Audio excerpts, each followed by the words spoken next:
A soldier fired at the robot on purpose, trying to see if it would fight back. Luckily, a teammate stopped him just in time. The robot stood up again. To everyone's surprise, the robot could talk like a human and even express emotions. He walked to the riverbank to clean the mud off his body. Just then, a woman approached and handed him a towel. It turned out the robot had once been the top bodyguard for a princess. But after the princess died, he stopped fighting. This woman reminded him of the princess. She happily placed a flower wreath on him, and the robot became shy. That night, a soldier had evil intentions. He dragged the woman into a warehouse, planning to harm her. The squad leader did not stop him. In fact, he wanted to act first. Suddenly, the woman's best friend burst in, holding an axe. The soldier laughed at her and even pulled out a gun to threaten her. But when the friend pretended to surrender the axe, she suddenly raised it and swung hard, slashing the soldier's throat. Then she spun around and chopped off another soldier's leg. Next, she threw the axe into the crowd and took out one more. In less than 2 minutes, she had killed all the soldiers, except for the officer, who was holding the woman hostage. At that moment, the robot arrived. The officer ordered him to pick up a rifle and kill the woman's friend. According to his programming, the robot had to obey. He picked up the gun but froze, as if he was calculating something. Then, to everyone's shock,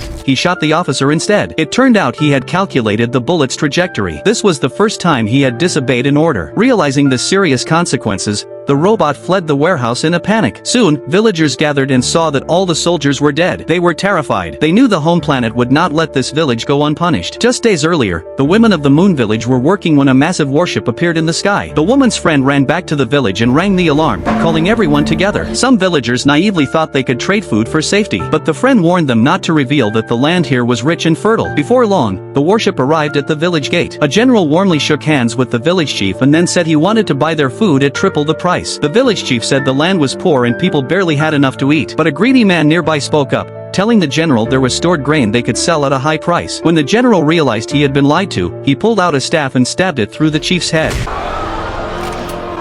Only then did the greedy man understand. The home planet never intended to trade peacefully. From the very beginning, they had never seen the villagers as people.